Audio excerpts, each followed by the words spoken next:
السلام علیکم۔ ویڈیو کو شروع کرنے سے پہلے سب بہن بھائیوں سے گزارش ہے کہ چینل کو سبسکرائب ضرور کر دے اور ساتھ موجود بیل کے آئیکن کو بھی کلک کر دے۔ شکریہ۔ مسلمانوں نے زبردست حملہ کیا تھا۔ ادھر رومی بھی آخر 3 لاکھ تھے، انہوں نے بھی بھرپور حملہ کیا۔ تلواروں سے تلواریں ٹکرانے لگی، نیزے اور تیر چلنے لگے، زخمیوں کی آوازیں بلند ہونے لگی، گھوڑوں کے ہنہنانے اور اونٹوں کے بلبلانے کی آوازیں گونجنے لگی۔ اس حالت میں حضرت زید بن حارثہ رضی اللہ تعالی عنہ پرچم اٹھائے جنگ کر رہے تھے اور مسلسل آگے بڑھ رہے تھے۔ ان پر جوش کی ایک ناقابل بیان کیفیت طاری تھی۔ ان کے ہاتھوں کتنے ہی رومی جہنم رسید ہوئے، آخر وہ لڑتے لڑتے شہید ہو گئے۔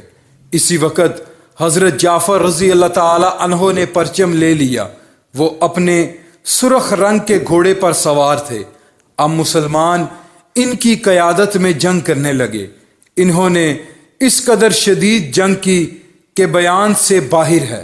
لڑتے لڑتے ان کا ایک بازو کٹ گیا۔ انہوں نے پرچم بائیں ہاتھ میں پکڑ لیا۔ کچھ ہی دیر بعد کسی نے ان کے بائیں بازو پر وار کیا اور وہ بھی کٹ گیا۔ انہوں نے پرچم کو اپنی گود کے سہارے سنبھالے رکھا اور اسی حالت میں شہادت کا جام نوش فرمایا۔ اللہ اکبر۔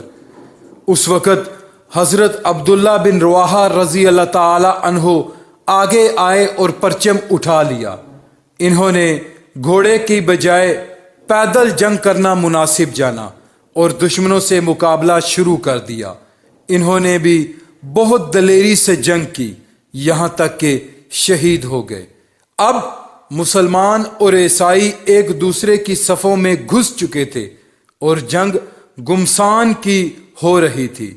کافروں کی تعداد چونکہ بہت زیادہ تھی اور مسلمان صرف 3000 تھے، لہذا ان کی تعداد کو اس تعداد سے کوئی نسبت ہی نہیں تھی۔ اس لیے ان حالات میں بعض مسلمانوں نے پسپائی اختیار کرنے کا ارادہ فرمایا، لیکن اسی وقت حضرت عقبہ بن عامر رضی اللہ تعالی عنہ پکارے، لوگو، اگر انسان سینے پر زخم کھا کر شہید ہو تو یہ اس سے بہتر ہے کہ پیٹھ پر زخم کھا کر مرے۔ ایسے میں حضرت ثابت بن ارقم رضی اللہ تعالی عنہ نے آگے بڑھ کر گرا ہوا پرچم اٹھا لیا اور بلند آواز میں بولے، مسلمانوں، اپنے میں سے کسی کو امیر بنا لو تاکہ پرچم اسے دیا جا سکے۔ بہت سے صحابہ پکار اٹھے، آپ ہی ٹھیک ہیں۔ یہ سن کر وہ بولے، لیکن میں خود کو اس قابل نہیں سمجھتا۔ ان حالات میں سب کی نظریں حضرت خالد بن ولید رضی اللہ تعالی عنہ پر پڑی۔ سب نے انہیں امیر بنانے پر اتفاق کر لیا۔ یہ بھی کہا جاتا ہے کہ خود حضرت ثابت بن ارقم رضی اللہ تعالی عنہ نے ہی پرچم ان کے حوالے کیا تھا اور کہا تھا، جنگ کے اصول اور فن آپ مجھ سے زیادہ جانتے ہیں۔ اس پر حضرت خالد رضی اللہ تعالی عنہ بولے، نہیں، میرے مقابلے میں آپ اس پرچم کے زیادہ حقدار ہیں، کیونکہ آپ ان لوگوں میں سے ہیں جو غزوہ بدر میں شریک ہو چکے ہیں۔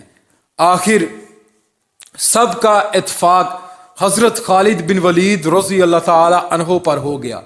اب حضرت خالد بن ولید رضی اللہ تعالی عنہ کی قیادت میں جنگ شروع ہوئی۔ حضرت خالد بن ولید رضی اللہ تعالی عنہ نے پرچم سنبھالتے ہی دشمن پر زبردست حملہ کیا۔ اس طرح جنگ کا پانسا صحابہ کرام رضی اللہ عنہما کے حق میں پلٹ گیا۔ اس طرح کفار پر مسلمانوں کا رعب چھا گیا اور وہ مزید لڑائی سے کترانے لگے۔ صحابہ کرام رضی اللہ عنہما نے باہمی مشورے سے اس حد تک کامیابی حاصل کرنے کے بعد واپسی اختیار کی۔ حضرت خالد رضی اللہ تعالی عنہ نے فوج کا امیر بنتے ہی لشکر کا اگلا حصہ پیچھے کر دیا اور پچھلے حصے کو آگے لے آئے۔ اس طرح دائیں حصے کو بائیں جانب اور بائیں حصے کو دائیں جانب سے لے آئے۔ اس طرح انہوں نے پورے لشکر کی ترتیب بدل کر رکھ دی۔ جب رومیوں سے آمنا سامنا ہوا تو انہیں ہر طرف نئے لوگ نظر آئے۔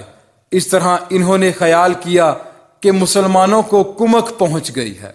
یہ جنگ مسلسل 7 دن تک جاری رہی تھی۔ امام بخاری رحمۃ اللہ نے حضرت خالد بن ولید رضی اللہ تعالی عنہ سے روایت کی ہے کہ جنگ موتا کے موقع پر ان کے ہاتھ سے 9 تلواریں ٹوٹی، صرف ایک یمنی تلوار باقی رہ گئی تھی جو آخر تک آپ کے ہاتھ میں رہی۔ ادھر تو موتا کے مقام پر یہ جنگ ہو رہی تھی اور ادھر مدینہ منورہ میں کیا ہو رہا تھا؟ وہاں کا منظر یہ تھا کہ اللہ تعالیٰ نے آپ صلی اللہ علیہ وآلہ وسلم کو سارا حال بتا دیا۔ آپ صلی اللہ علیہ وآلہ وسلم نے صحابہ کرام کو جنگ کی خبریں سنانے کے لیے مسجد نبوی میں بلا لیا اور خود منبر پر تشریف فرما ہوئے۔ اس وقت آپ صلی اللہ علیہ وآلہ وسلم کی آنکھوں میں آنسو تھے۔ آپ نے بتانا شروع کیا، لوگوں، خیر کا دروازہ، خیر کا دروازہ، خیر کا دروازہ کھل گیا ہے۔ میں تمہیں تمہارے لشکر کے بارے میں بتاتا ہوں، ان غازیوں کے بارے میں بتاتا ہوں۔ وہ لوگ یہاں سے رخصت ہو کر چلے یہاں تک کہ دشمن سے ان کی مڈ بھیڑ ہو گئی اور زید بن حارثہ شہید ہو گئے۔ اس کے لیے مغفرت کی دعا مانگو، ان کے لیے مغفرت کی دعا مانگو۔ پھر جعفر نے پرچم لیا اور بڑی ثابت قدمی سے لڑے یہاں تک کہ وہ بھی شہید ہو گئے، ان کے لیے بھی مغفرت کی دعا کرو۔ پھر عبداللہ بن رواحہ رضی اللہ تعالی عنہ نے پرچم اٹھایا اور وہ بھی شہید ہو گئے۔ پھر حضرت خالد بن ولید رضی اللہ تعالی عنہ نے پرچم اٹھا لیا۔ وہ لشکر کے امیر نہیں تھے، وہ خود اپنی ذات کے امیر تھے، مگر وہ اللہ کی تلواروں میں سے ایک تلوار ہے، اس لیے اللہ کی مدد تیار ہے۔ اللہ تعالیٰ نے اس تلوار کو کافروں پر سونپ دیا ہے۔ اللہ تعالیٰ نے دشمن پر فتح نصیب فرمائی۔ اس کے بعد حضور صلی اللہ علیہ وآلہ وسلم نے حضرت خالد بن ولید رضی اللہ تعالی عنہ کے بارے میں دعا فرمائی، اے اللہ، وہ تیری تلواروں میں سے ایک تلوار ہے، تو اس کی مدد فرما۔ اسی دن سے حضرت خالد بن ولید رضی اللہ تعالی عنہ کو سیف اللہ کہا جانے لگا۔ حضرت اسما بنت امیس رضی اللہ تعالی عنہ حضرت جعفر رضی اللہ تعالی عنہ کی بیوی تھی۔ جس روز اس لڑائی میں حضرت جعفر رضی اللہ تعالی عنہ اور ان کے ساتھی شہید ہوئے، نبی کریم صلی اللہ علیہ وآلہ وسلم ان کے گھر تشریف لائے اور فرمایا، جعفر کے بچوں کو میرے پاس لاؤ۔ حضرت اسما رضی اللہ تعالی عنہا بچوں کو آپ کے پاس لے آئیں۔ حضور صلی اللہ علیہ وآلہ وسلم انہیں پیار کرنے لگے اور ساتھ میں روتے بھی رہے، یہاں تک کہ حضور صلی اللہ علیہ وآلہ وسلم داڑھی مبارک آنسوؤں سے تر ہو گئی۔ حضرت اسما رضی اللہ تعالی عنہا کو حیرت ہوئی، پوچھنے لگی، اللہ کے رسول، آپ پر میرے ماں باپ قربان، آپ کیوں رو رہے ہیں؟ کیا جعفر اور ان کے ساتھیوں کے بارے میں کوئی خبر آئی ہے؟ جواب میں حضور صلی اللہ علیہ وآلہ وسلم نے فرمایا، ہاں، وہ اور ان کے ساتھی آج ہی شہید ہوئے ہیں۔ وہ یکدم کھڑی ہو گئیں اور رونے لگیں۔ یہاں یہ بات قابل غور ہے کہ اس وقت حضرت جعفر اور ان کے ساتھی مدینہ منورہ سے بہت فاصلے پر ملک شام میں لڑ رہے تھے اور وہاں سے کسی طرح بھی خبر آنے کا کوئی ذریعہ نہیں تھا۔ اب ظاہر ہے اللہ تعالیٰ نے بذریعہ وحی خبر حضور صلی اللہ علیہ وآلہ وسلم کو دی تھی۔ آپ نے حضرت اسما کو بلند آواز سے روتے دیکھا تو فرمایا، اے اسما، نہ بین کرنا چاہیے اور نہ رونا پیٹنا چاہیے۔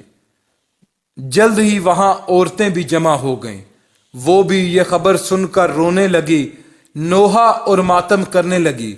کسی نے حضور صلی اللہ علیہ وآلہ وسلم کو آ کر بتایا، عورتیں بہت ماتم اور نوحہ کر رہی ہیں۔